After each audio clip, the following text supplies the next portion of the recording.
Ok, bom. Então, pessoal, vamos começar com a sessão de discussão 8. Hoje também tem várias coisas para discutir, um pouco menos do que nas semanas passadas, mas aí no final eu queria aproveitar para comentar sobre os comentários que recebi sobre o curso. Então, vamos começar. Assim não dá para... Assim. Então, a primeira pergunta é a seguinte. Pelo ponto de vista de Chiral Perturbation Theory, a conclusão de que os mesons são formados por bar QQ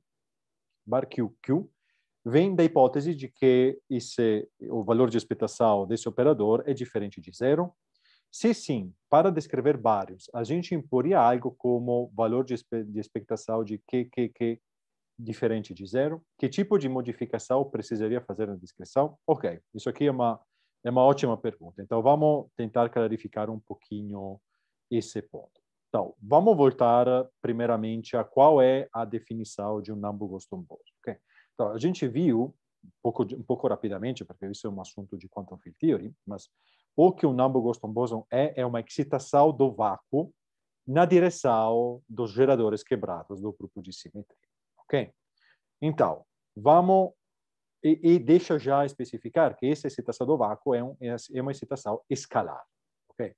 Só com escalares a gente consegue fazer esse tipo de dedução. Tá? Então, vamos começar com o valor de expectação do nosso operador Q barra Q. Tá?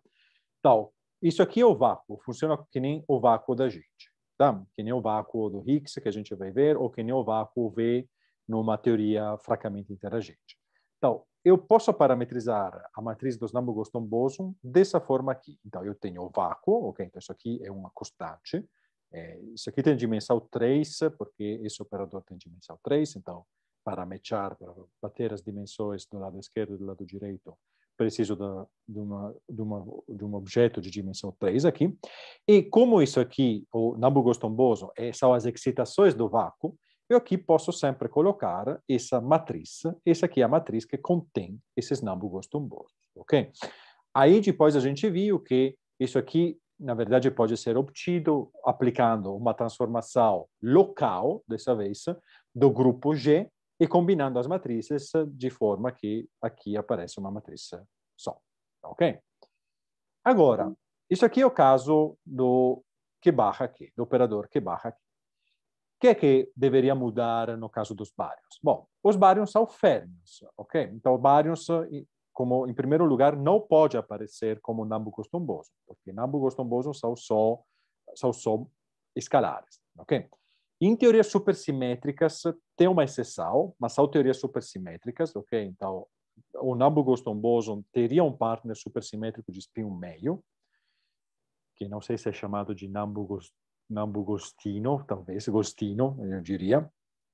Mas não é o que a gente está fazendo aqui, ok? Então, nas teorias de campo usuais, que não tem supersimetria, os únicos Nambu-Gostom bosons que podem aparecer na sua teoria têm que ser escalares, que o teorema de Gostom vale para excitações escalares. Então, isso já está dizendo que os bárions não podem ser descritos da mesma forma, ok? Porque eles são férmions. Pode ser spin meio, spin 3 meios, como a gente viu, mas não são escalares. Tem mais um problema, ok? Tem mais um problema em tentar reproduzir exatamente o que a gente fez no caso do operador Q barra Q. Porque, veja só, esse operador Q barra Q é um operador escalar, é um escalar de Lorentz, ok? E como a gente viu, os operadores que podem adquirir um VEV diferente de zero têm que ser escalares de Lorentz. O que aconteceria se operadores de spin diferente de zero pegassem um VEV? Bom, nesse caso, significaria que a simetria de Lorentz é quebrada no vácuo, ok?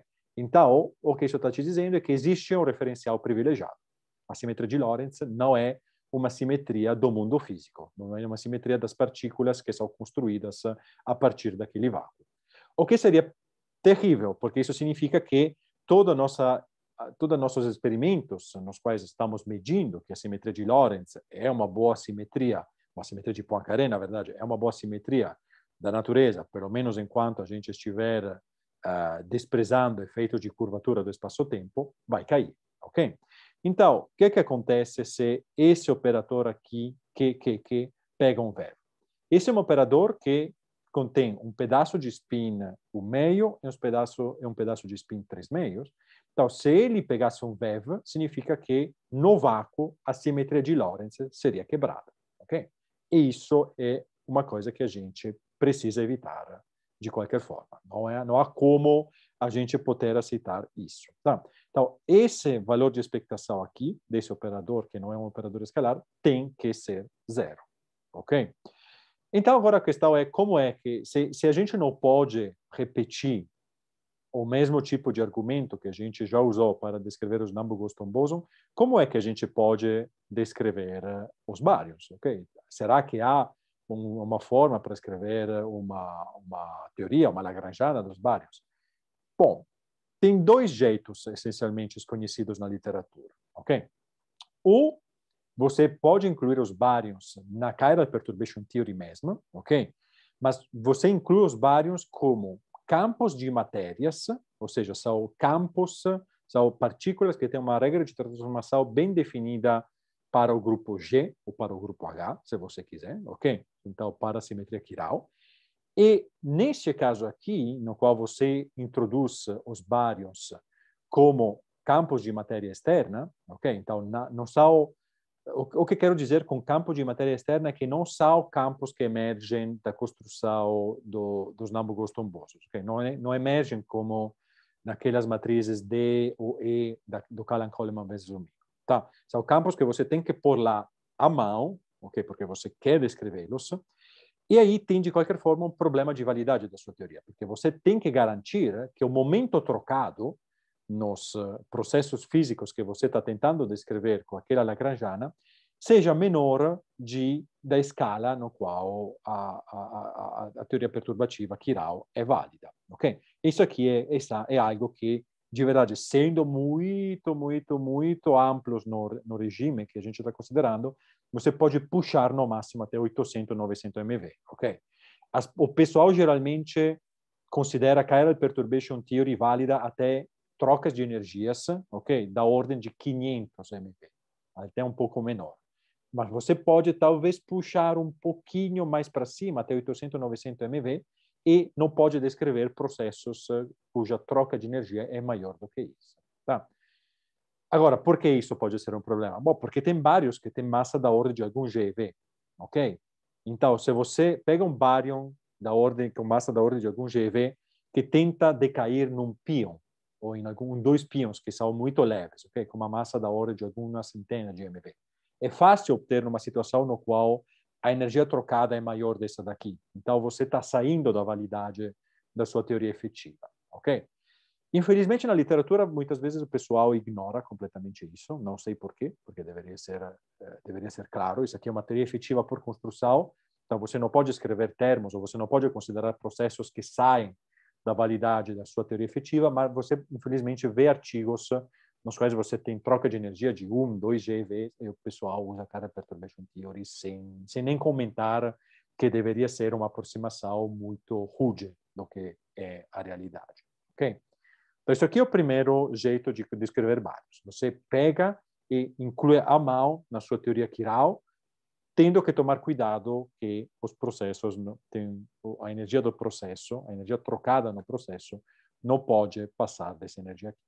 Tem um outro jeito, que é muito mais sofisticado, ok? Eu não sei muitos detalhes, porque nunca trabalhei nisso, mas tem uma descrição alternativa que é ver bárions como esses objetos que são chamados de skirmions, ok? Skirmions são solitons topológicos, então são objetos muito mais complicados da teoria, tá?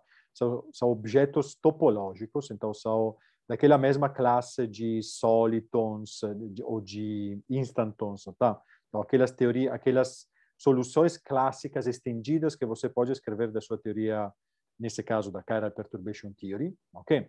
Ou da QCD, porque você tem que fazer um matching, e aí, de alguma forma, que admito minha ignorância, não sei exatamente como, mas algumas dessas soluções, que são esses sólitons topológicos, chamados de skirmions, aparentemente podem ser interpretados como bários, ok?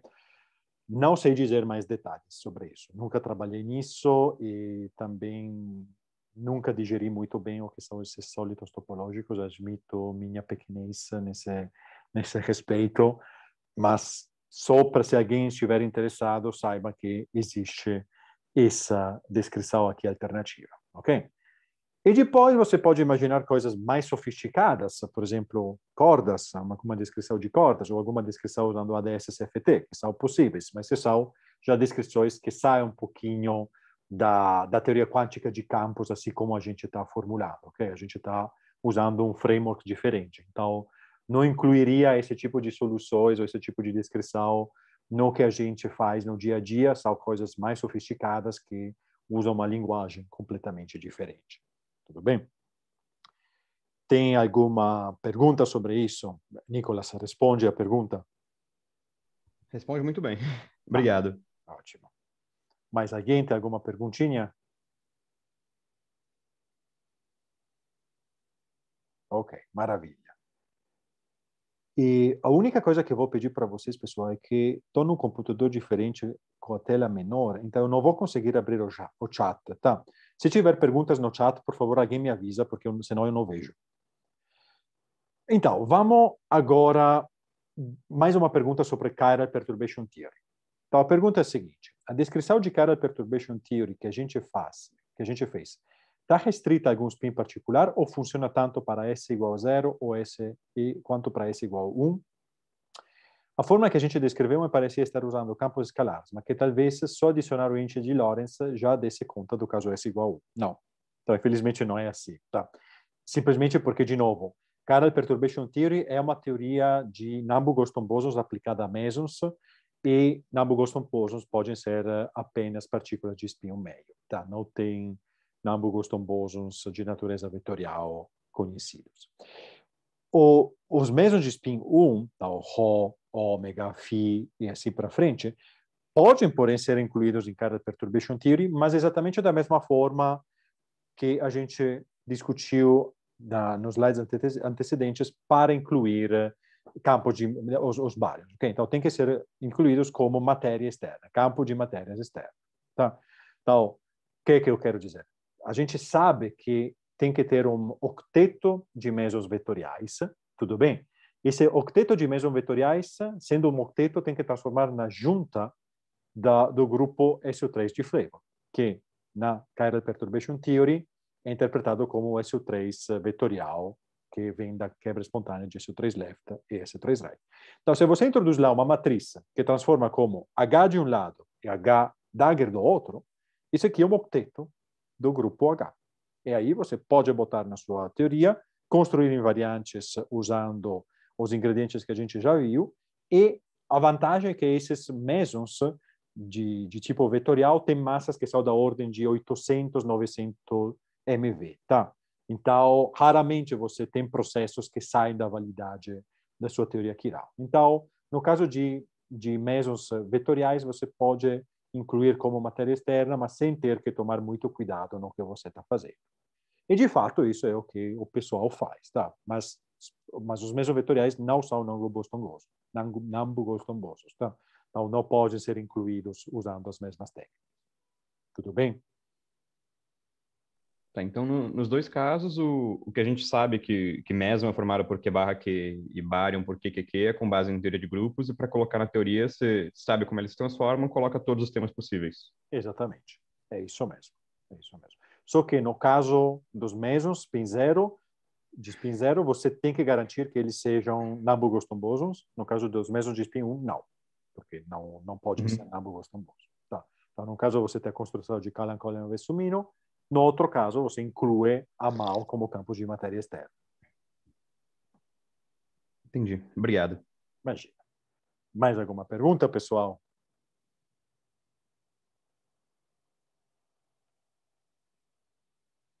O pessoal que está vendo teoria quântica de campos nesse semestre está conseguindo acompanhar essa descrição de Calan-Coleman-Vessumino ou tem problemas?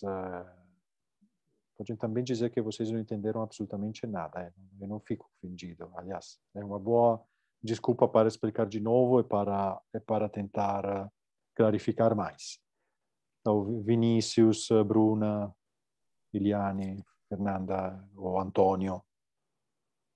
Essa parte eu achei uma das mais difíceis, assim, para mim, Tá, junto com a parte de loops, essa Core Perturbation Theory eu tenho que pensar com mais calma ainda. tá dando uma dorzinha de cabeça. Se você tiver alguma outra referência, eu procurei no Peskin, assim, tem algum lugar que você acha que... Olha, tem algumas aulas online que eu acho que coloquei nas referências, mas não tenho certeza, agora tenho que verificar. Tem as aulas que o Ricardo Penco deu no ICTP Cypher o ano passado. Essa parte é feita relativamente bem. Então, não é muito técnica. Então, relativamente bem, quero dizer que não é muito técnica. Ele achou um jeito não muito técnico. Então, talvez para aqueles que já têm uma abordagem mais técnica não seja muito satisfatório, mas para vocês que estão começando, acho que pode ser um bom ponto. E, na verdade, o que eu fiz no vídeo da aula foi praticamente o que ele fez. Então, essa abordagem. Então, lá eu acho que pode ajudar para vocês. Mas, de qualquer forma, eu sei que se ficar tudo confuso é também complicado formular perguntas. Mas no momento no qual vocês chegam no ponto de conseguir formular alguma pergunta, me mandem que a gente discute. Não seja que eu tenha que repetir e fazer toda a dedução de novo, não tem problema. Eu vou repetir e fazer toda a dedução de novo, não tem problema nenhum. Tá? Não vou admitir que alguém saia desse curso sem saber como descrever mesos. Tá?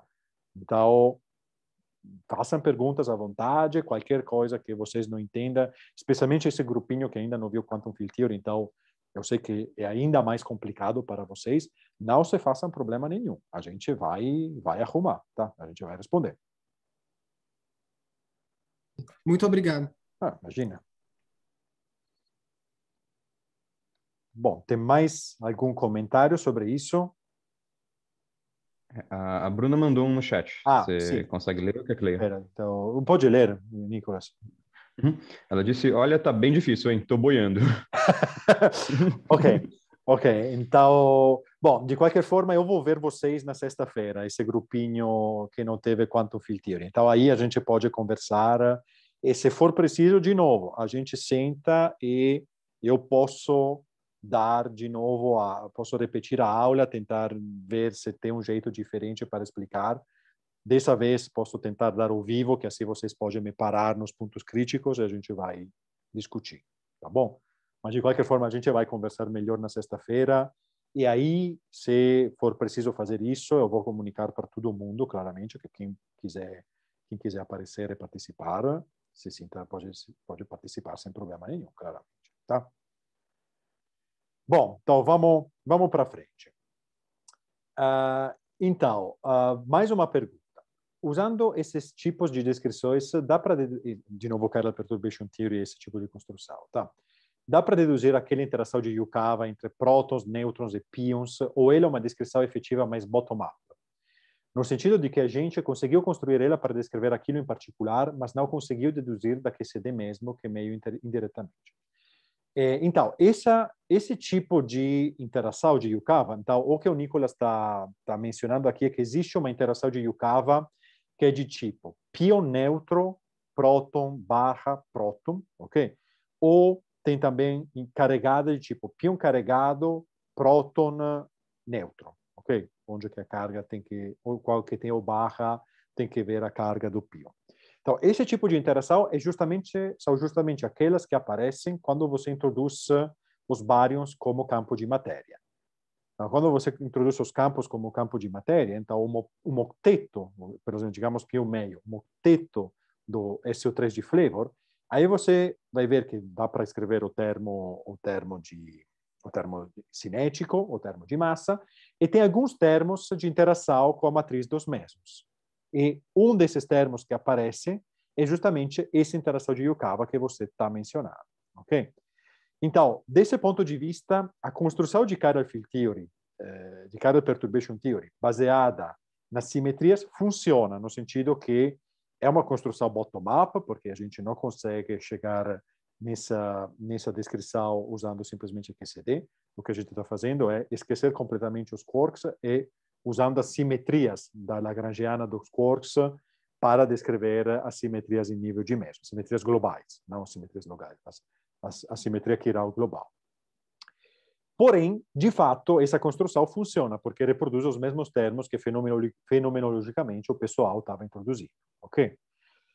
É, de qualquer forma, uma construção de tipo bottom-up, porque o coeficiente que você coloca na frente daquele termo, daquele operador, o coeficiente de Wilson, é completamente desconhecido. Não tem nenhum argumento de simetria que possa fixar aquele coeficiente. Tá? Então, você tem que determinar usando os dados experimentais.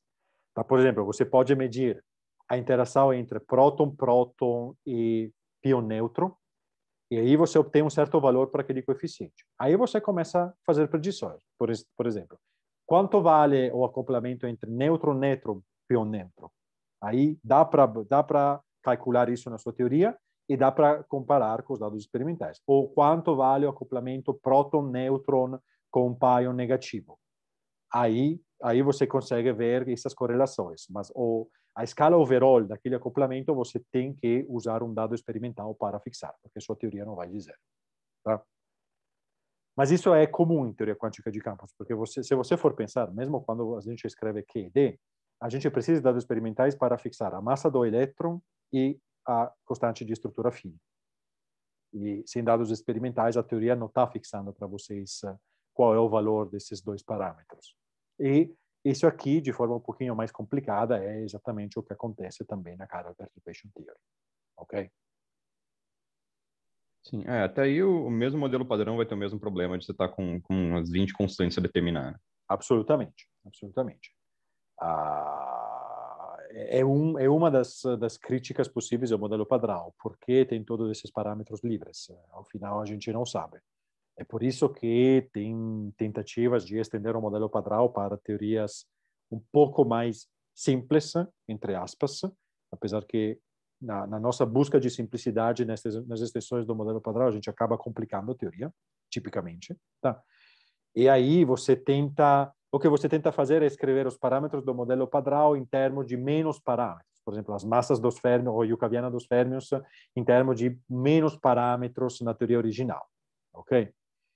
Se isso é um programa que pode ter sucesso ou não, a gente não sabe.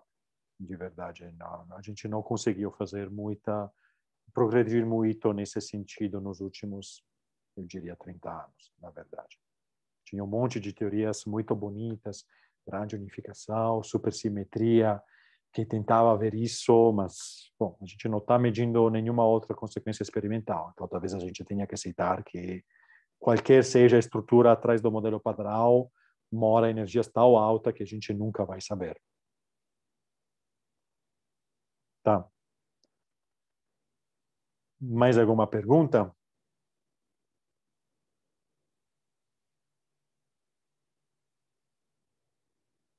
Ok, muito bem. Agora, vamos para a próxima pergunta. Então, no começo da discussão de QCD, eu tinha perguntado, sempre o Nicolas falando, se existia um meson singleto de flavor. Você disse que sim, ou eta linha, e que tinha algumas coisas sobre ele para falar depois da gente ver cada perturbation theory. Então, eu vim cobrar. Ótimo, ótimo. Então, agora vamos falar desse eta linha, ok? Não vamos descrever o eta linha na glória completa, porque precisaria de ferramenta de teoria quântica de campos mais complicadas, então esses instantons e coisas assim, ok? Então aí fica muito complicado, mas acho que vou conseguir dar para vocês pelo menos uma ideia do porquê o eta linha não é um number Boston boson ao final. Então vamos voltar para o comecinho. Então vamos começar com a Lagrangiana da QCD no limite chiral, então, no limite no qual a massa é exatamente igual a zero, ok? E a gente viu que nesse limite a Lagrangiana da QCD, nessa base aqui de quarks, então eu estou considerando só os quarks leves, os três quarks leves, U, D strange, up-down strange, é dada simplesmente pelo termo cinético, ok? Termo cinético que contém a derivada normal e o acoplamento de interação forte com os gluons. E o que a gente viu é que esse pedacinho aqui da Lagrangiana, no limite no qual a gente ignora a massa, tem algumas simetrias globais. Okay? Essas simetrias globais são uma simetria U3, no qual vocês têm uma rotação apenas dos quark left, então da quiralidade left, e outra simetria U3 right, completamente independente da primeira, porque essa aqui é uma simetria que age apenas nos quarks de tipo right, de quiralidade right. Ok? Então agora eu peço para vocês lembrarem um resultado que a gente viu, discutiu um pouquinho mais numa das aulas de discussão, que esse grupo U3 não é um grupo semisimples, é um grupo que pode ser escrito como um produto tensorial. E é um produto tensorial de um SU3 e de um U, ok? Então, de uma fase. Então, tem uma transformação nobeliana, que é contida no SU3, e depois tem uma fase arbitrária, ok? Exatamente aquela fase que você vai perder no momento no qual você impõe que o determinante da sua matriz seja igual a 1 e você colapsa para SU3, ok?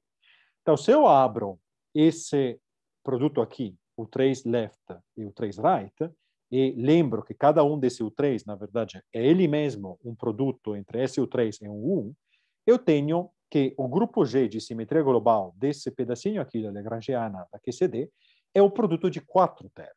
Ok? Tem 2 termos não abelianos, que são o SU3 left e o SU3 right, e depois tem 2 termos abelianos, que são o U1, que faz uma rotação da quiralidade left, e outro U1, que faz uma rotação da quiralidade right.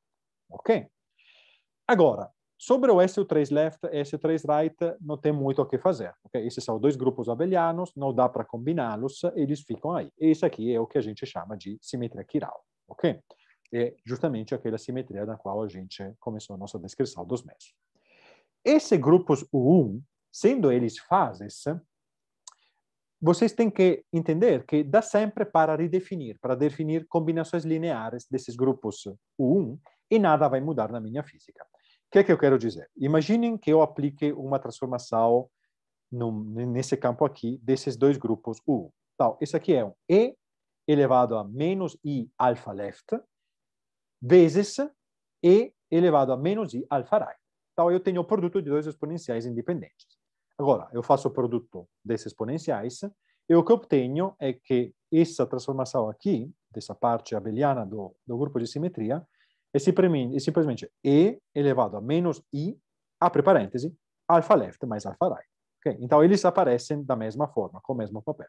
E agora eu posso definir qualquer combinação linear de alfa left e alfa right, e vocês veem que, enquanto eu for garantir que a transformação global é dessa forma, alfa left mais alfa right, eu posso considerar qualquer tipo de combinação linear e nada vai mudar nessa transformação de fase. E isso é justamente o que é feito geralmente, ok? Trabalhar com um left e um right é um pouco complicado, não é tão transparente. Então, o que a gente faz é redefinir uma combinação desse um left e um right, que é a combinação vetorial, que é a parte diagonal daquela transformação, ou seja, a parte no qual você pega a mesma transformação left e exatamente o mesmo coeficiente right, e aqui um que é chamado de axial, no qual você pega o coeficiente left igual a menos o coeficiente right. Ok? Fica claro porque eu posso sempre fazer isso? Dito de outra forma, eu tenho alfa left mais alfa right, eu posso sempre decompor alfa left como um alfa V menos alfa A e o alfa right como alfa V mais alfa right, dividido por 2, ok? E aí vocês veem que se eu agora divido de forma diferente, de uma parte o coeficiente alfa V e de outra parte o coeficiente alfa right, a transformação overall fica exatamente a mesma. Mas o tipo de fatores que estão entrando são diferentes, porque antes eu tinha transformações sobre quiralidade left e quiralidade right, agora eu tenho que a transformação vetorial transforma a quiralidade left e right da mesma forma, e a transformação axial transforma left e right de forma oposta, com sinal menos de diferença. Ok?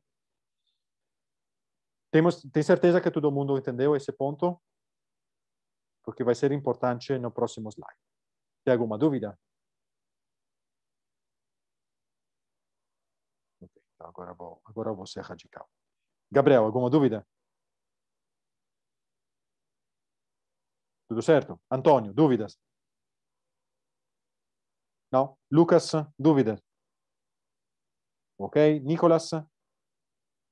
Tudo certo. Vinícius, dúvida? Tá tranquilo. Ok. Eliane? Beleza. Marcelo?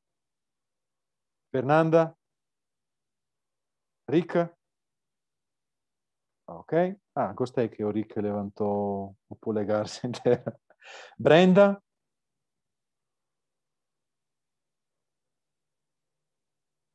Ok, talvez... Tudo certo. Tudo certo, ok.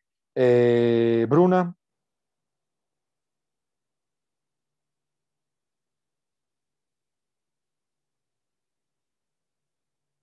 Pode escrever no chat, Bruna, se você não tiver o microfone. Eu vou para frente por enquanto. Gustavo? Tudo certo, tudo certo. Mateus? Tudo certo também. Ana? Tudo certo, professor. Obrigada. Beleza, então deixa eu ver o que é que a Bruna escreveu. Ok, a Bruna está aceitando. Ok, consegue escrever no chat que é que não fica claro? Ou ainda é cedo demais para você conseguir formular a pergunta?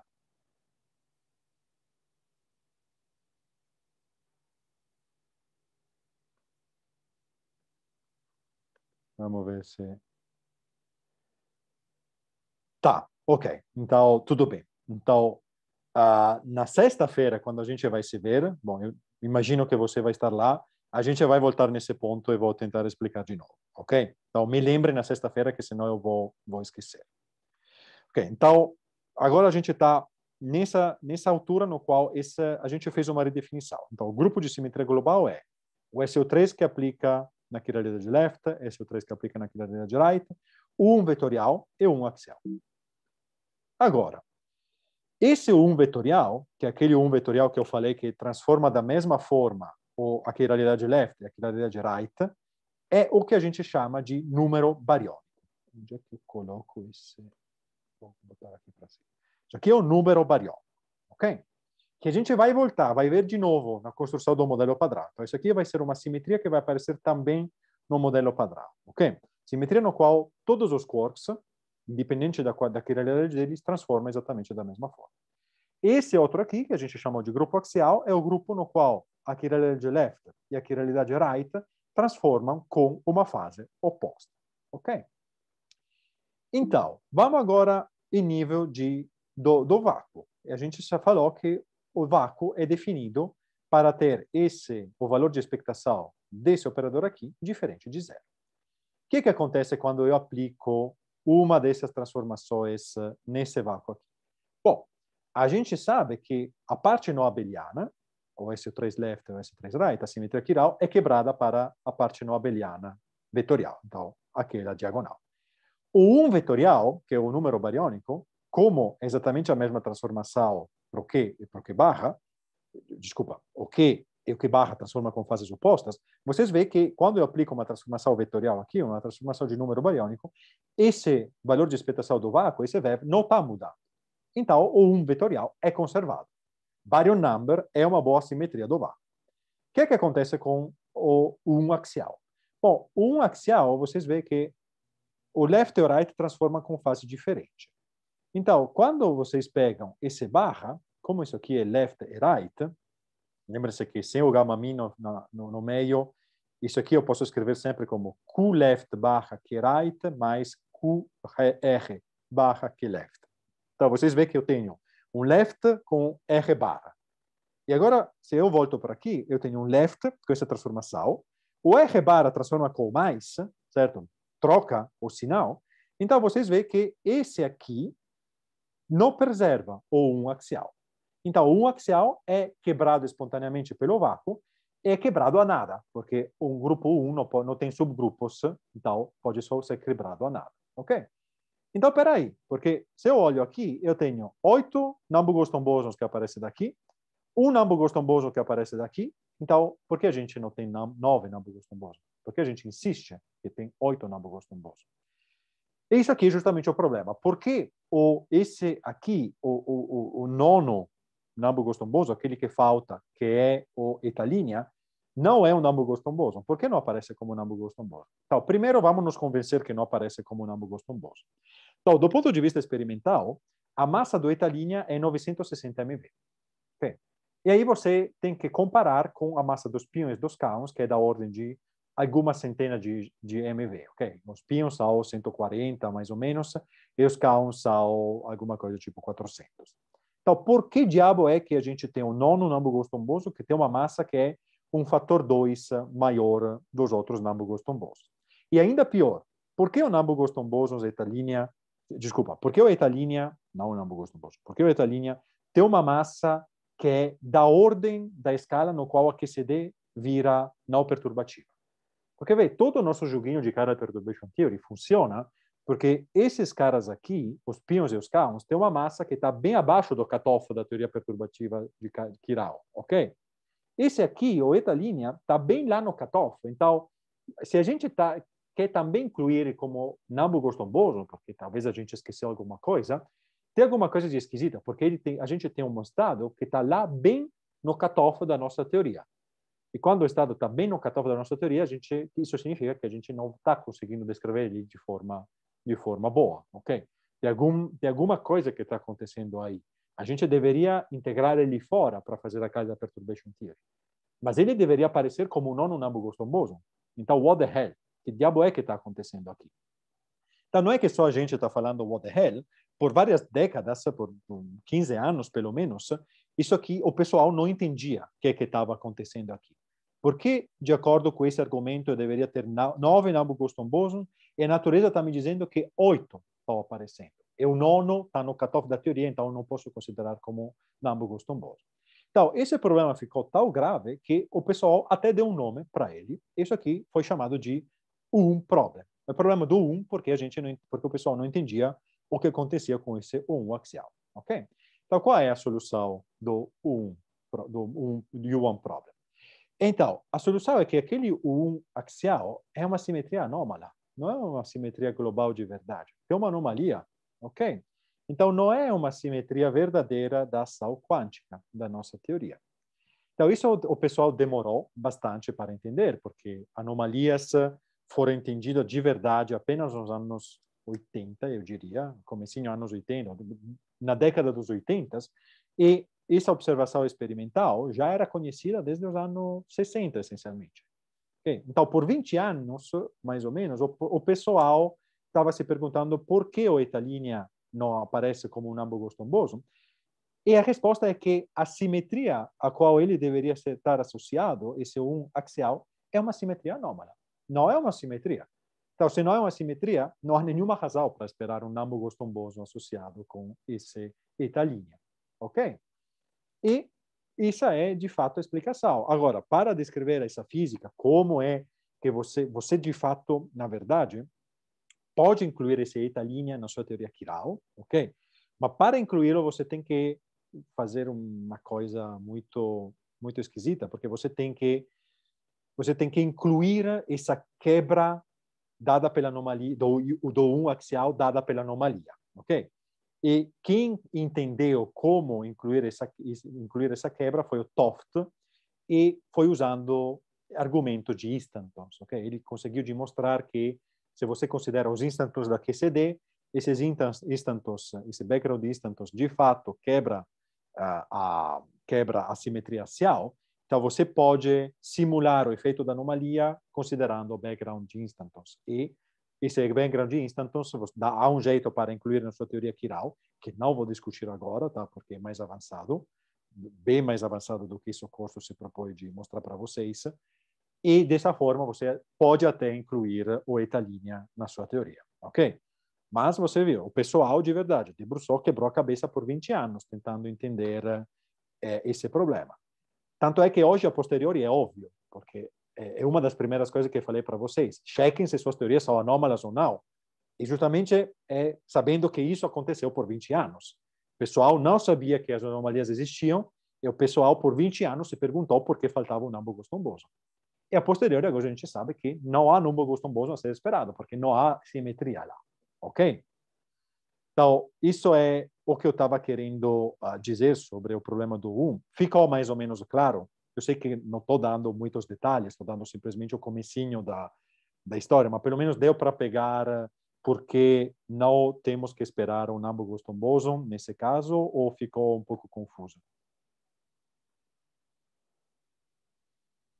Para mim, deu para entender as linhas gerais. Tá. Outro pessoal tá feliz? Bom, talvez feliz não. Tá tranquilo?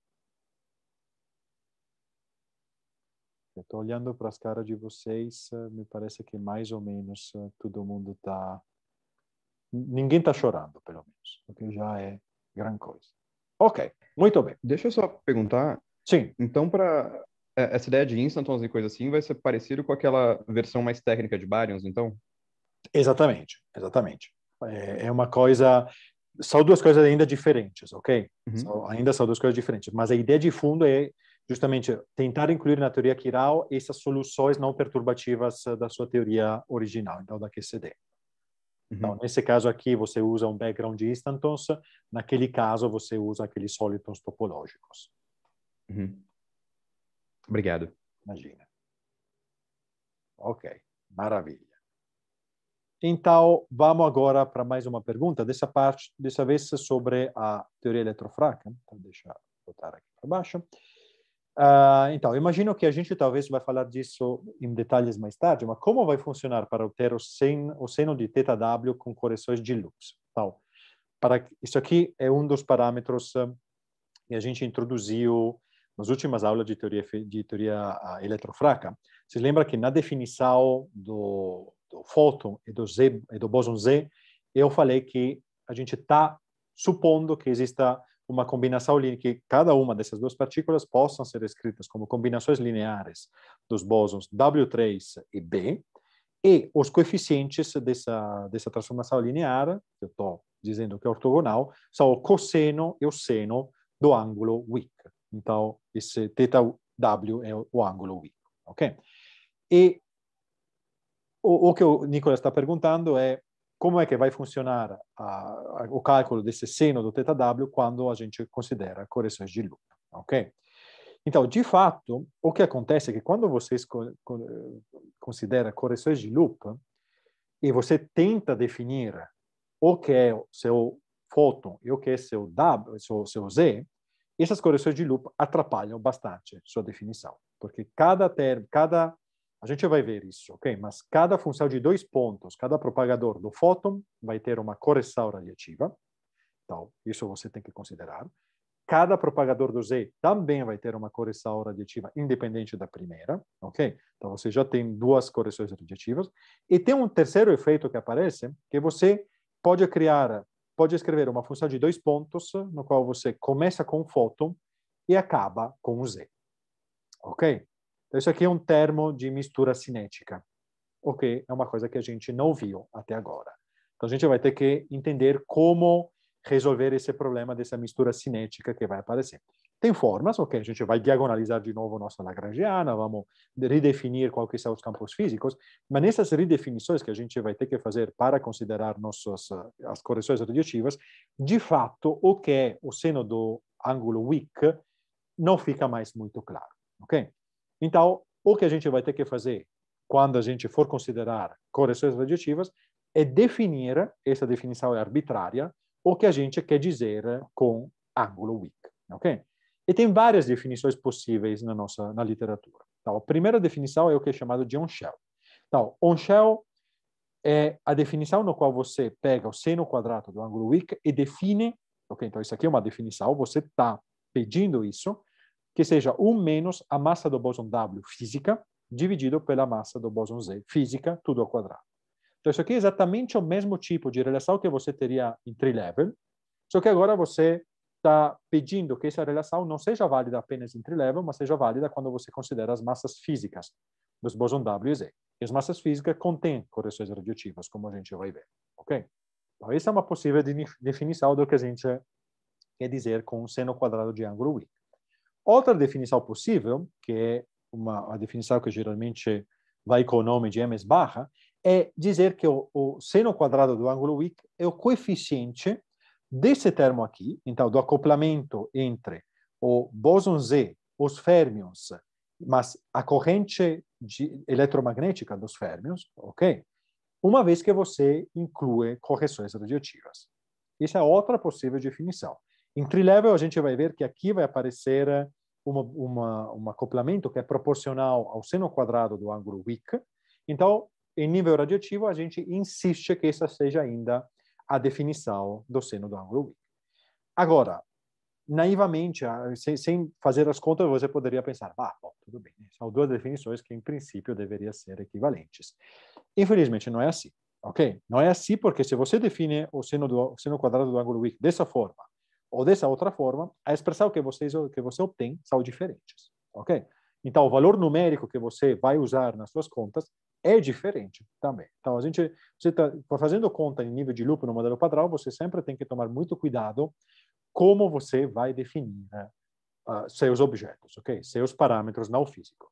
Como acho que a gente já discutiu numa das sessões de discussões passadas, isso aqui é possível só com parâmetros que não são físicos, ok? Por exemplo, não há nenhuma dúvida sobre qual é a expressão da massa física do W ou a expressão da massa física do Z.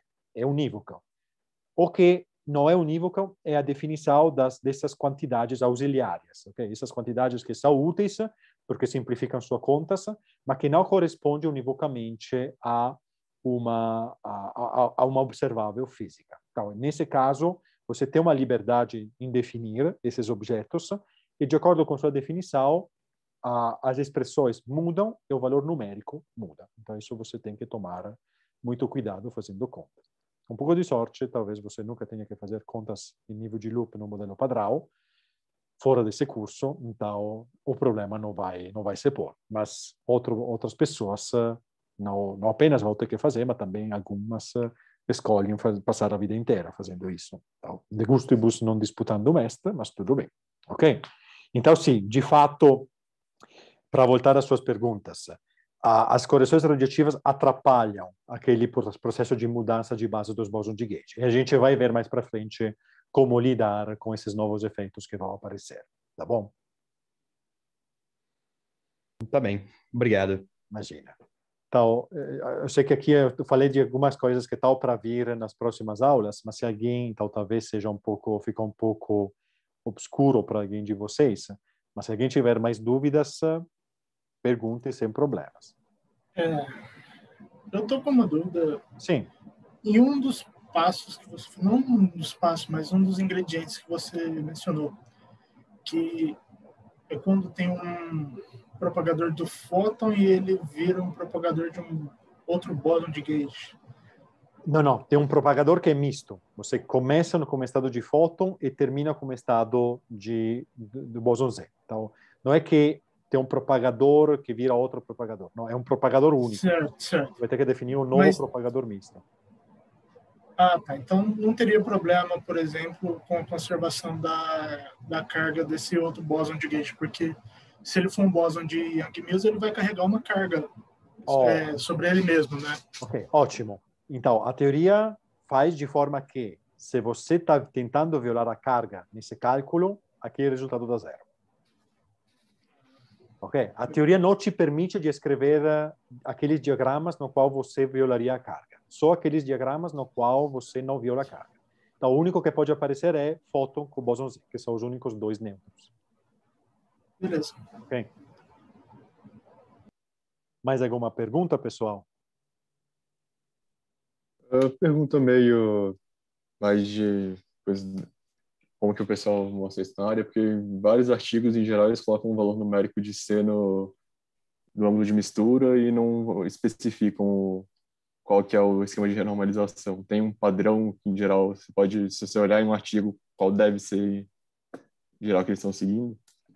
Então, depende. Se o artigo for fazer tudo em tri-level, então não tem problema. A definição é unívoca. Tem um valor único que você pode usar. O problema é se eles consideram loops. Então, aí não há como você saber a priori. Você tem que ver esse tipo de definições. Se o artigo está bem escrito, em algum canto você vai achar essas definições. Se o artigo não estiver bem escrito, o que é relativamente comum, você vai ter que debruçar por semanas para tentar entender qual é a definição que eles usaram. Infelizmente, não... para os caras. Não entendi. Ou manda um e-mail para os caras. Ou manda um e-mail para os caras uma vez que você está mais calmo e não está mais emputecido com eles. Sim, isso é outra opção, absolutamente. Mas a priori não. A priori não há como dizer que tipo de prescrição eles usam. Mesmo porque o problema é que, às vezes, saem... Então, muitas pessoas usam os valores que você pode achar no PDG, e tudo bem. Lá são univocamente definidos. Então, se eles botam o PDG, você sabe que pode ir no PDG e achar a prescrição. Outras pessoas usam outros artigos, então você tem que ir atrás, e nesse artigo não é claro exatamente qual é a prescrição que eles usam, então é tudo uma bagunça que vai se propagando atrás no tempo para artigos, e você fica mais confuso a cada passo. Então, por isso que eu sempre falo, se é para fazer contas a um loop, você tem que ter uma motivação muito forte, muito, muito forte mesmo. Senão, o tri-level, a maioria das vezes, é suficientemente boa para o que o pessoal tem que fazer.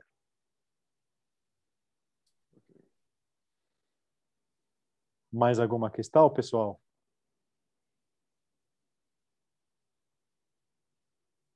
Então, só para confirmar, então, se você pegar diferentes valores do PDG, a interlevel não faz diferença porque as diferenças que eles vão ter estão além da precisão da sua conta. Exatamente. É isso mesmo. A gente vai ver que, como essas correções radiativas ao final são pequenas, o que você acaba tendo é sempre valor a tri-level mais alguma correção radiativa. E a correção radiativa vai mudar de acordo com sua definição. Obrigado. Imagina. Bom, então, acabamos com as perguntas, mas agora vamos sobre os comentários, sobre os meus comentários, ok? Então, vários de vocês responderam ao form que eu mandei, então agradeço a todo mundo que respondeu. Então, vocês levantaram alguns pontos muito interessantes, então deixa comentar um pouquinho e deixa responder. Então, felizmente, a maioria de vocês está gostando do curso, o que me deixa feliz. Então, primeiro comentário. Então, deixa eu ler. Talvez seja algo mais pessoal, mas normalmente eu me vejo como velha guarda. Não, vocês estão todos jovens demais, então não podem ainda se ver como velha guarda. Deixa eu dizer isso. Estou brincando, claramente. E tenho muitas dificuldades com a parte computacional. Então, acredito que por conta de termos muitas questões computacionais, talvez seja interessante passar um tempo das discussões pensando nessa parte. Claro, absolutamente.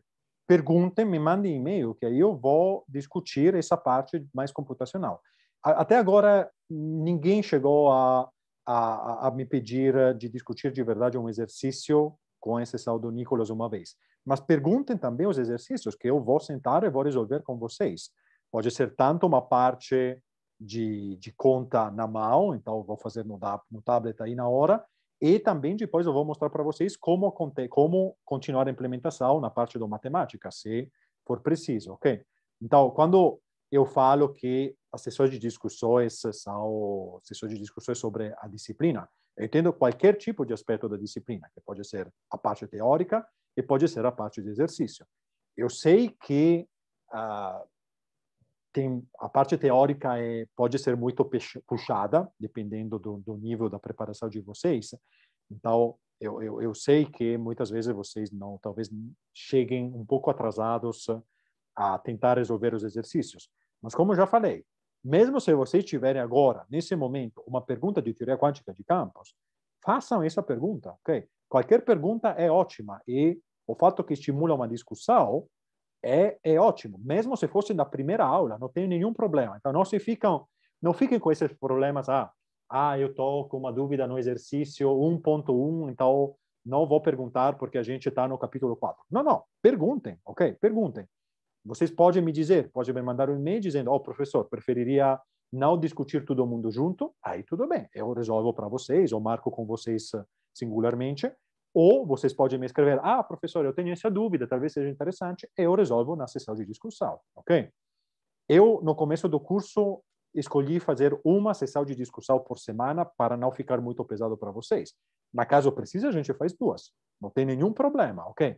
Se vocês me dizerem, que depois vou comentar de novo, porque vai ter mais comentários sobre isso. Olha, professor, eu acho que deveríamos fazer uma sessão de discussão mais teórica, é uma sessão de discussão sobre os exercícios, perfeito, a gente vai marcar de alguma forma, ok? Então, não tem nenhum problema sobre isso. Mas, então, voltando ao comentário, perguntem, me mandem essas perguntas, que eu vou responder, ok?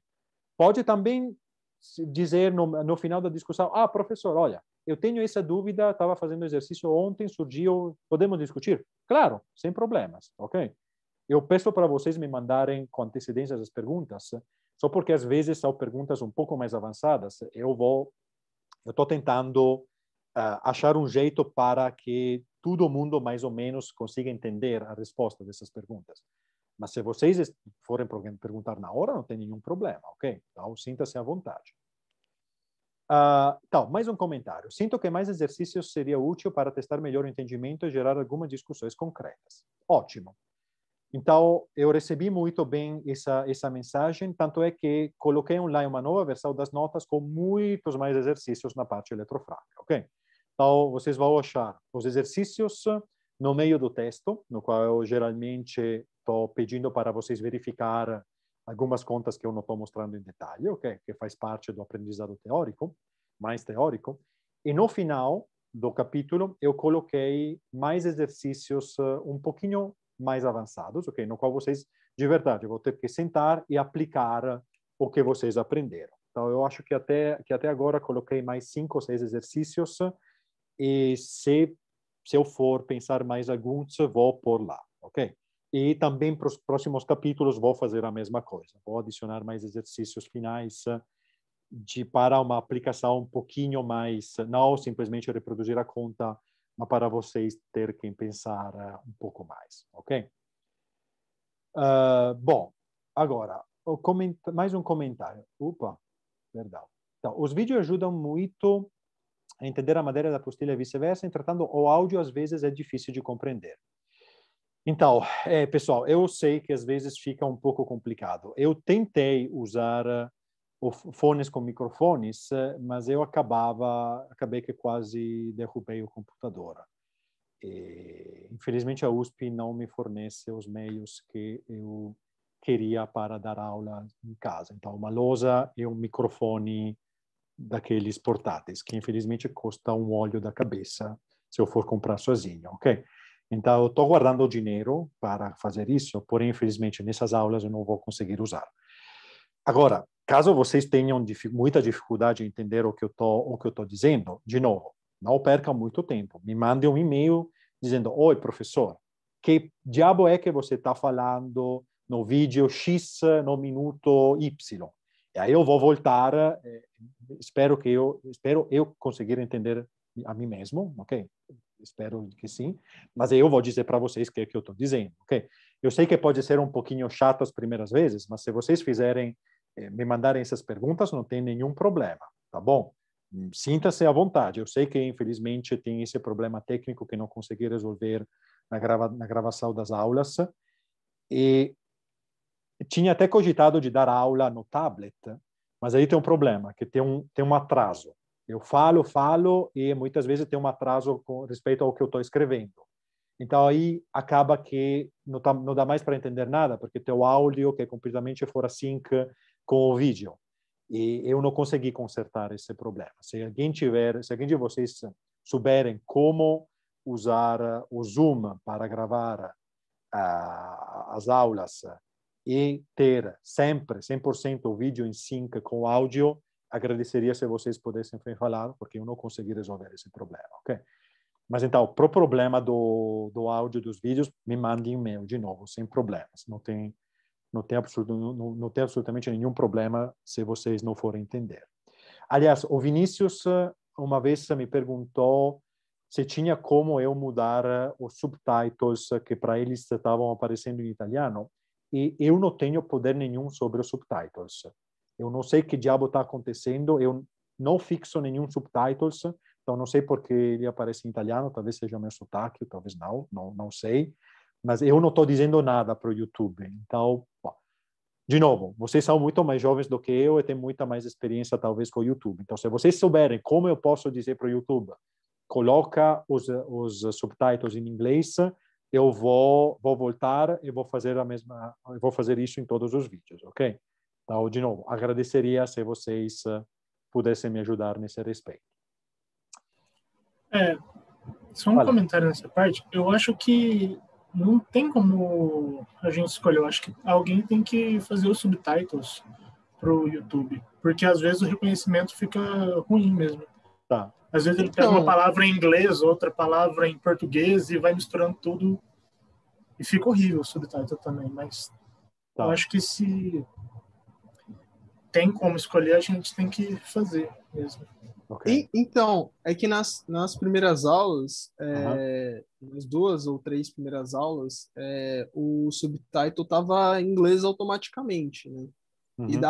E dá para compreender perfeitamente o que estava, tipo, pelo menos o YouTube estava entendendo muito bem o que o Henrique estava falando, né? Mas aí, quem eu tinha comentado, chegou um vídeo que aí o subtitle estava em italiano, né?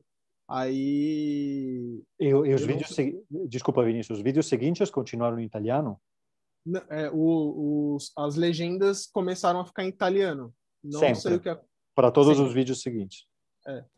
Tem até um que a legenda está em português, então eu não sei qual que é o critério do YouTube para legendar.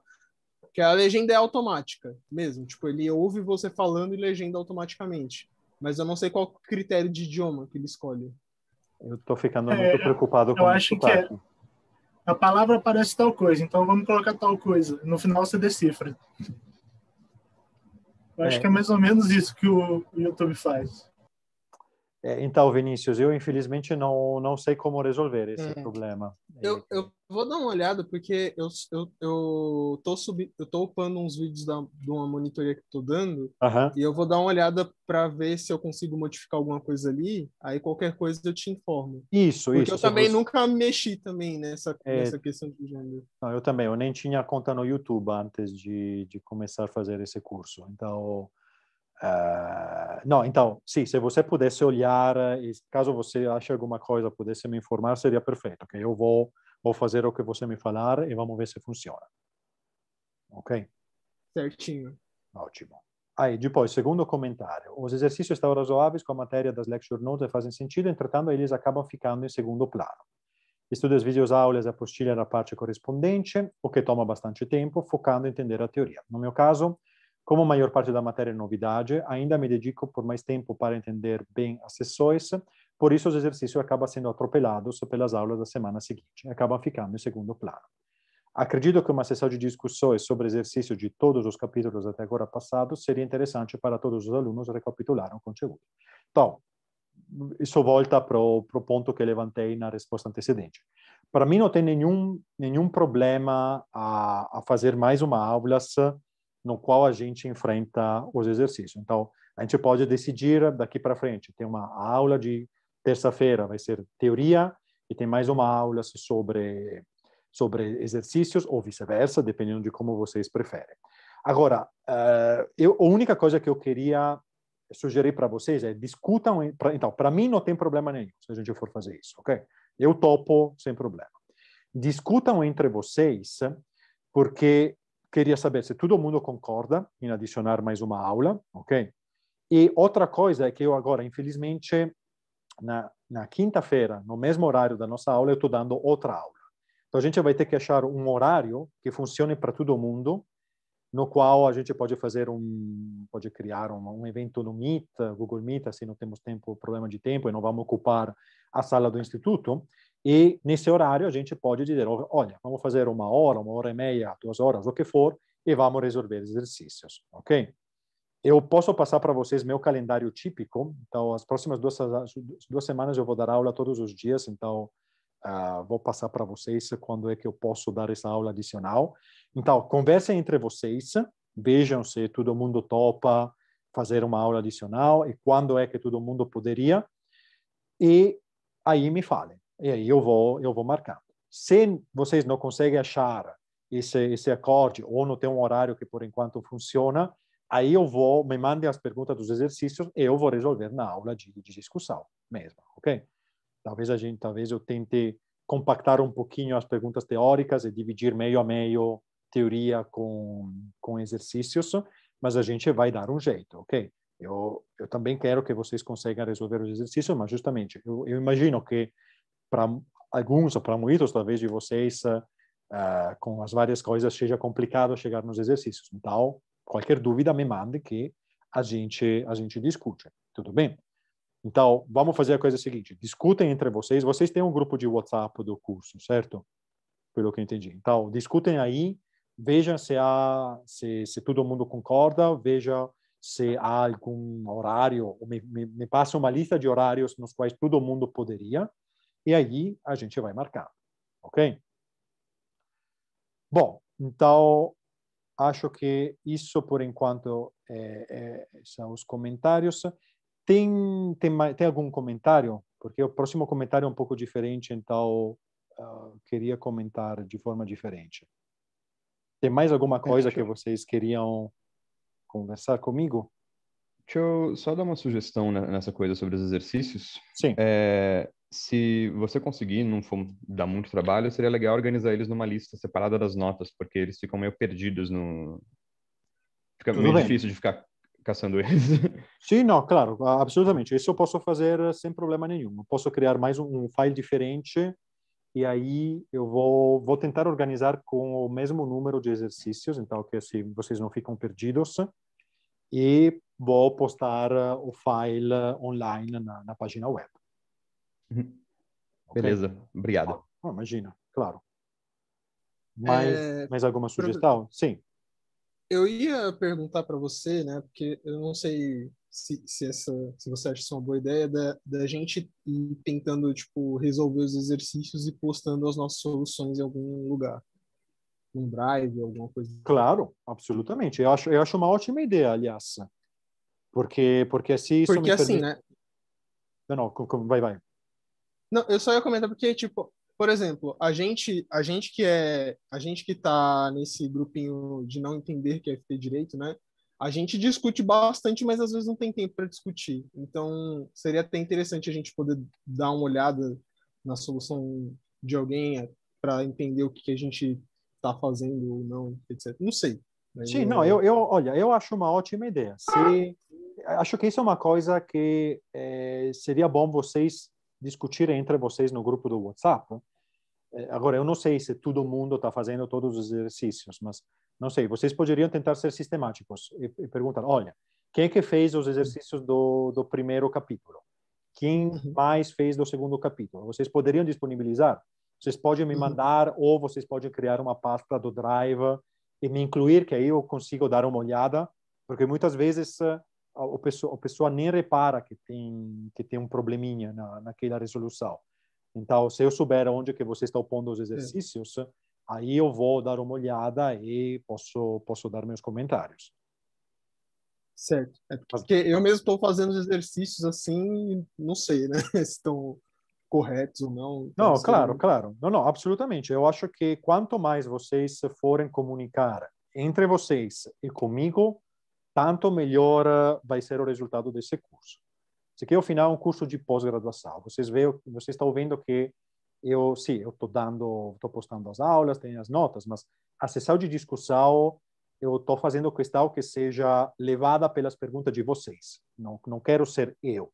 Isso aqui é um curso que a gente está fazendo junto justamente porque é de pós-graduação. Vocês estão suficientemente maturos e suficientemente velhos agora para conseguir entender qual que deveriam ser os problemas. Isso não significa que vocês consigam diagnosticar todos os problemas, claramente. Então, se tiver mais um jeito para diagnosticar, é muito bem-vindo. Ok? Então, discutam entre vocês. Aí, se tem talvez vocês descubram que tem alguns exercícios no qual todo mundo está tendo problema. E aí eu posso resolver. Aí a gente marca, eu fico no tablet, ou resolvo antes no tablet e mostro para vocês, e guio vocês passagem por passagem. Ok? Ótimo. Mais alguma coisa? Sinta-se à vontade, pode falar qualquer coisa. Qualquer sugestão é muito bem-vinda.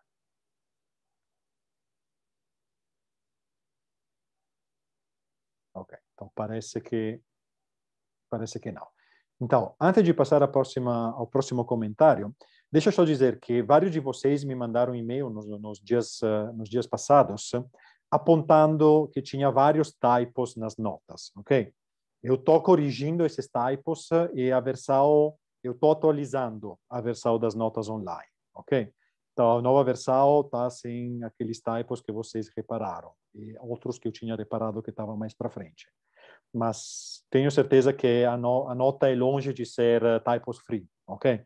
Então, qualquer coisa que vocês achem, por favor, me mandem, que, bom, de um lado é bom para vocês checarem que vocês estão entendendo, e do outro é bom porque assim, pelo menos, eu reparo onde que eu escrevi uma idiotice nas notas e tenho a possibilidade de corrigir, ok? Então, por favor, qualquer tipo de problema, typo de inglês, typo nas fórmulas, índices que são contraídos com os pés, então tem índices livres que não deveriam ser livres, me mandem que eu vou corrigir, tá bom? Agora, o próximo comentário é um pouquinho diferente, porque infelizmente tem uma pessoa que não está gostando nem um pouco do curso, assim como que está sendo dado, e essa pessoa está levantando várias críticas a qual eu queria responder, ok? Não para justificar, mas para explicar algumas escolhas e para dar algumas sugestões. Então, primeira crítica é sobre o website, que is not very well explained the aspects of the course, exam, classes e assim para frente. Agora, eu voltei para o website e me parece claro, mas claramente, me parece claro porque eu escrevi aquele website, ok? Então, se tem dúvidas, se tem alguma coisa que não fica clara, me escrevem, ok? Não é que o website esteja lá esculpido na pedra e ninguém pode modificar. Se tem alguma forma, alguma parte daquele website que não fica claro, se não ficou claro como que a prova vai funcionar, se não ficou claro a estrutura do curso, o que é que eu espero de vocês, me mande um e-mail que eu vou adicionar, que eu vou responder pessoalmente, ou vou responder na discussão, ou vou modificar a página web, claramente. Segunda crítica é sobre as notas de aula. Not so deep in the subject, I expected more things about QED and QCD. Bom, esse não é um curso sobre teoria quântica de campos, então não é um curso sobre QED, e não é um curso sobre Collider Physics, então não é um curso sobre QCD. Esse é um curso sobre modelo padrão. O modelo padrão é teoria eletrofrágil, ok? Eu fiz QED, geralmente no passado eu nem enfrentava QED, eu dava por assumido que os alunos tivessem visto no curso de teoria quântica de campos. Esse ano, como tem alguns alunos que não viram, achei bom voltar ao caso da QED, então discuti um pouquinho o QED e também discuti um pouquinho o QCD, que é uma parte que, de novo, não é geralmente enfrentada nos cursos de introdução de física de partículas, mas nos cursos de física de colliders, ok? Mas achei bom dar para vocês essa introdução. Claramente, nas notas não tem tudo o que pode ser escrito sobre QED e tudo o que pode ser escrito sobre QCD. Mas, felizmente, a gente tem um curso de teoria quântica de campos que enfrenta esse primeiro assunto, e nesse semestre a gente tem um curso de colisionadores que enfrenta o segundo assunto, ok? Então, é com essa cabeça que eu escrevi aquelas notas, tá? Então, é por essa razão que no QED, no QCD, você não está achando tudo o que pode ser escrito, porque não é o que eu estava querendo com esse curso, ok? Terceira crítica sobre a sessão de discussões. We talk a lot of unnecessary aspects of superficial survey of particle physics. Bom, aqui não concordo nem um pouco, porque muito pelo contrário, eu acho que a gente está enfrentando assuntos extremamente mais avançados do que estão nas notas, mas aqui também queria dar uma sugestão. Se essa pessoa acha que nossas discussões são sobre aspectos desnecessários, mande perguntas. Mande perguntas sobre aspectos necessários que eu vou responder. Mande perguntas sobre aspectos mais avançados que eu vou responder. Fica garantido. Eu vou responder. Nunca vou dizer que não vou responder uma pergunta que é mais avançada.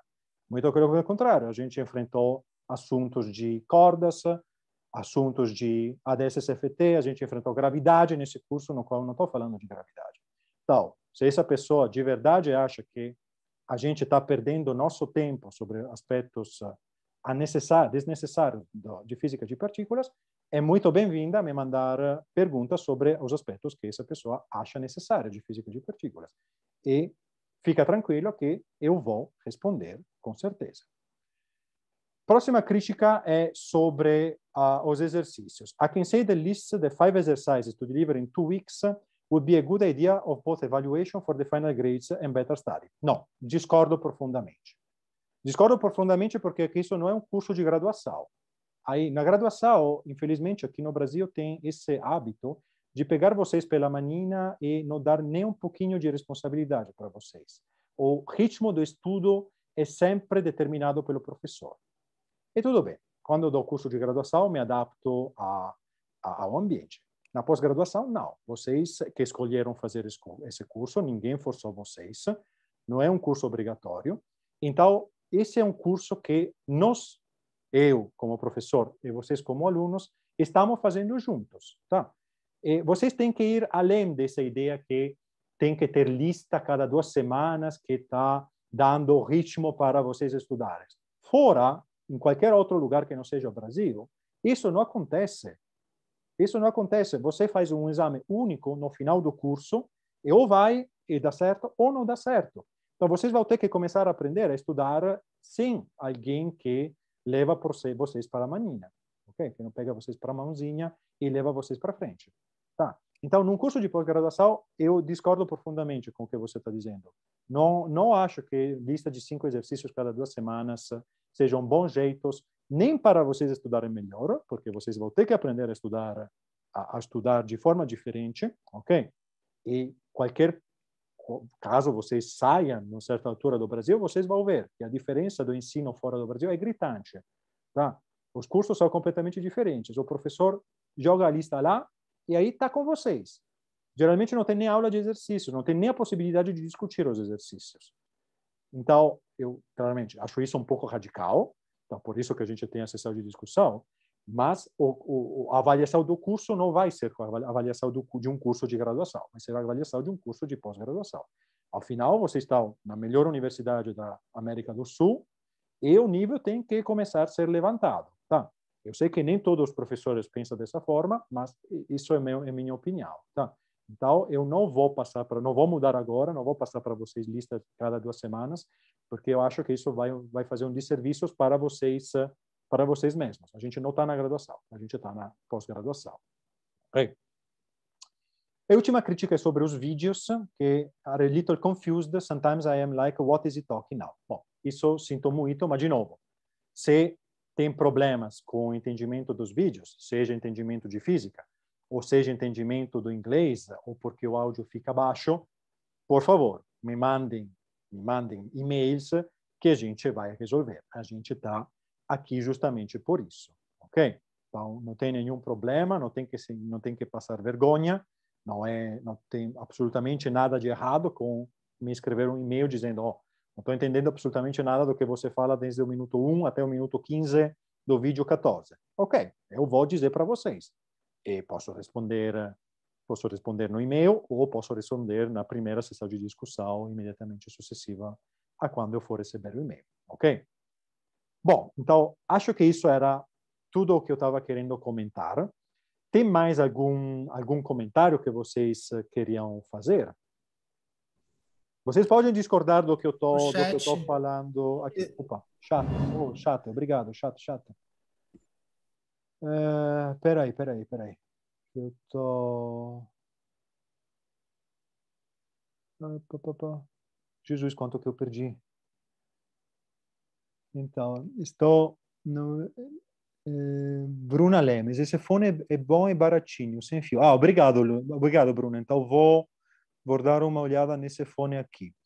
Eu tenho o professor está upando os vídeos no YouTube Kids também. Acho que não está... Eu tô colocando no YouTube Kids.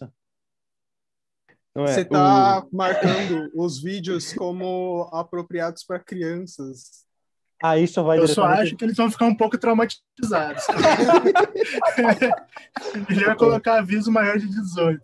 Ok, eu não tinha reparado isso. Tá bom, vou tirar do YouTube Kids Bom, apesar que talvez eles começaram a aprender desde jovem não é mal, né? Ok, obrigado. Ok, a Bruna não concorda que é superficial, que as notas são superficial. Ok, o Vinícius também não entende. Apenas para reforçar que acredito, a Ana está dizendo, eu não sei quem escreveu esse comentário, apenas para reforçar que acredito que a maioria dos alunos não concorda com tais colocações. Mesmo para os alunos que já fizeram QFT, as discussões são interessantes, os vídeos estão claros. Eu estou gostando bastante do conteúdo. Obrigado. Ok, estou lendo o chat. O Marcelo, realmente acho que não estou vendo as mesmas aulas de quem escreveu esses comentários. Ok. Bruna, no YouTube Kids a gente não pode comentar também. Ah, tá bom. Ah, isso ok. Então, eu vou tirar do YouTube Kids porque eu não estava absolutamente ciente do que eu estava fazendo. Eles me falaram, pode ser para criança, mas eu não entendi que é só para criança. Porque o YouTube, de fato, pergunta para você, esse vídeo é adapto para criança? Ah, tudo bem, adapto, né? Não tem nada de errado, mas eu não entendo, não tinha entendido que era só para crianças. Bom, então isso eu vou mudar com certeza. Eu vou dar uma olhada. Espera, deixa eu copiar aqui o link, porque senão depois vou perder. Perfeito. Impróprio para criança não é. Não, exatamente, não é impróprio. Bom, eu espero que não seja impróprio. Também as discussões, a gente não nos fala nada de particularmente problemático, eu acho. Ok, bom. Então, tem mais alguma coisa que vocês queriam falar? Ou algum comentário, alguma sugestão? Henrico, Oi. Pode ir primeiro. Desculpa. Pode primeiro. Não. Vindo de mim que tô umas 10 aulas atrasado. Uhum. Eu não concordo nem um pouco com os comentários dessa pessoa. Eu acho que está tudo muito claro. Eu não sei, ela deve estar olhando uma página de um website diferente da que eu olho toda vez que eu entro para acessar as suas aulas. E ela também não deve ter acompanhado as discussões, mas até onde eu entendo, está tudo muito claro. O jogo do curso está tudo muito claro.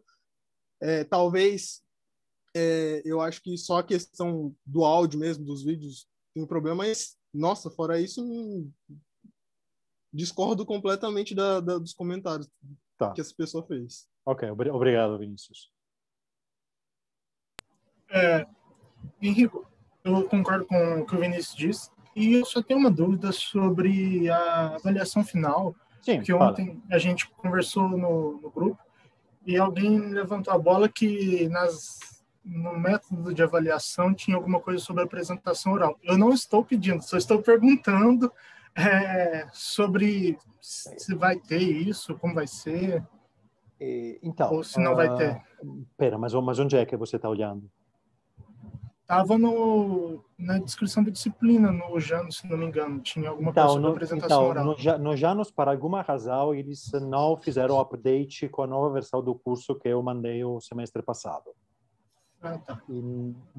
Olha, para também vocês não perderem muito de tempo, eu sugeriria de tirar a apresentação oral. Se vocês de verdade quiserem fazer uma apresentação oral no final, eu não sou contrário não, tá? Mas eu achei que ia ser um pouquinho pesado demais para vocês. Mas, de novo, conversem entre vocês. Se vocês quiserem, eu não tenho problema nenhum. A minha opinião é que eu preferiria uma apresentação do que uma prova, mas isso também tem que conversar com o pessoal no grupo. Tá. Bom, olha, eu tô aberto eu conversei com a Fernanda ontem, que ela pediu se não seria possível adiar a prova. Então, primeira coisa, para mim não tem problema adiar até o dia 9 de julho, mas eu preciso que todo o pessoal matriculado concorde, ok? Professor, eu ia até avisar que eu mandei no grupo ontem e umas 13 pessoas mais ou menos falaram que não tem problema. Ok. Mas eu não sei quantas pessoas estão matriculadas. Eu também não sei. Eu também não sei porque o Janus me mostra só alguns dos alunos, então eu não faço a menor ideia. Tem 37 pessoas no grupo, mas eu não sei dessas pessoas quem realmente está matriculado e vai responder ou não. Tá. Bom, então eu acho que o que você pode fazer é manda manda de novo uma mensagem pedindo para todo mundo que está matriculado, então para todo mundo que tem que fazer a prova, se manifestar, ok? Se manifestar positivamente ou negativamente, seja o que for, mas precisa se manifestar, ok? E agora, outra coisa que vocês podem discutir entre vocês é, olha, se todo mundo prefere que a prova seja oral, eu vou mudar para a prova oral. De novo, esse é um curso que estamos fazendo juntos, ok? Então, se todo mundo for concordar, eu não tenho problema. Na verdade, para mim, seria até melhor porque não preciso corrigir as provas, o que é uma coisa muito traumática, especialmente online. Mas, de novo, minha decisão na época era para não sobrecarregar vocês. Mas se vocês forem achar mais simples ou mais suave uma prova oral do que a prova escrita, sinta-se à vontade de conversar entre vocês, e aí vocês me falam e a gente muda, ok? Então, Marcelo, como você levantou esse aspecto, acho que vou deixar com você. Tenta convencer, então, sua tarefa vai ser tenta convencer os outros que isso é ok, tá? Professor, mas como que funcionaria a questão dessa prova oral? Eu faria uma pergunta sobre o curso, mas não pediria claramente para vocês entrarem em detalhes das contas muito aprofundados. Mas, por exemplo, me fala, deixa eu dar um exemplo para você. Me fala porque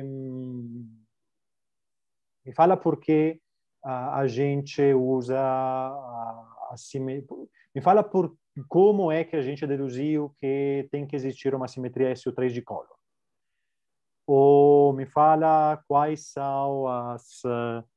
é a teoria de grupos atrás do fato que os mesos aparecem como octeto, os bárions como octeto e decupletos.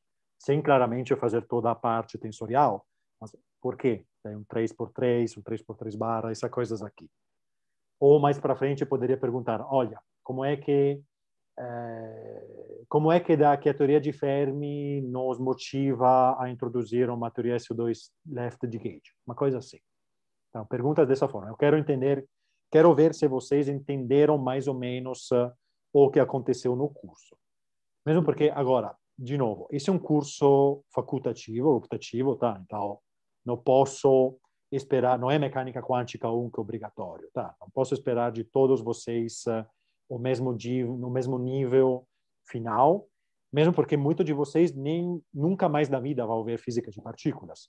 Então, seria de verdade pedir, como isso não é um curso de graduação, não é um curso obrigatório, podemos ser um pouquinho mais relaxados na avaliação, ok? Agora, não falem que eu falei isso para o pessoal de graduação, que senão eles se fazem ideias erradas. Minhas provas de graduação continuam a ser difíceis, apesar que são muito tranquilas, mas tudo bem. Todo mundo acha que são Eu sugiro você cortar essa parte do vídeo. Então, é verdade, isso é ótimo.